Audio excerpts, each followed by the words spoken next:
જૂનાગઢ મનપાના વિરોધ પક્ષના નેતાએ આજના પ્રેસ કોન્ફરન્સમાં મનપાના બજેટ 2026 અને 27 પરના આપેલા નિવેદન આપ્યા છે અને તેમની દલીલ મુજબ અગાઉના વર્ષનું બજેટ પણ લોકોના ટેક્સના પૈસાની ખોટી વાપરણી માટે હતું અને વિરોધ પક્ષના નેતાએ ખુલાસો કર્યો છે કે મનપાની આવકના નામે કંઈ ખાસ નથી અને ગયા વર્ષે પણ ભાજપના શાસકો દ્વારા જનતાને ગેરસમજ કરવામાં આવ્યું અને તેમના જણાવ્યા અનુસાર આ વર્ષે રજૂ કરાયેલા બજેટમાં ગયા વર્ષના કેટલાક કામો ઉમેરવામાં આવ્યા છે જે હજુ પણ પૂરા થયા નથી અને તેમણે કહ્યું છે કે મનપા દ્વારા ઉઘરાયેલા ટેક્સના પૈસા મુખ્યત્વે વીજળી પાણીના બિલ અને કર્મચારીઓના પગાર પર ખર્ચ થયા છે અને આ ઉપરાંત રાજ્ય સરકાર પાસેથી ગ્રાન્ટ મેળવવામાં શાસકો નિષ્ફળ રહ્યા છે।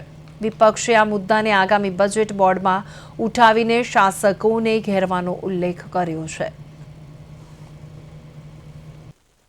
જૂનાગઢ મહાનગરપાલિકા હાલ 19 તારીખે જે બજેટ બોર્ડ છે ત્યારે આપણે જોઈએ કે ગત વર્ષનું જે બજેટ હતું 25-26 નું એ જે ગત બોડી જે નવી બેઠી એમણે એક વર્ષ આજે પૂર્ણ થયું છે અને ગયા વર્ષે પહેલું જ બજેટ રજૂ કર્યું હતું। એ બજેટ આપણે જોઈએ કે 1457 કરોડનું હતું।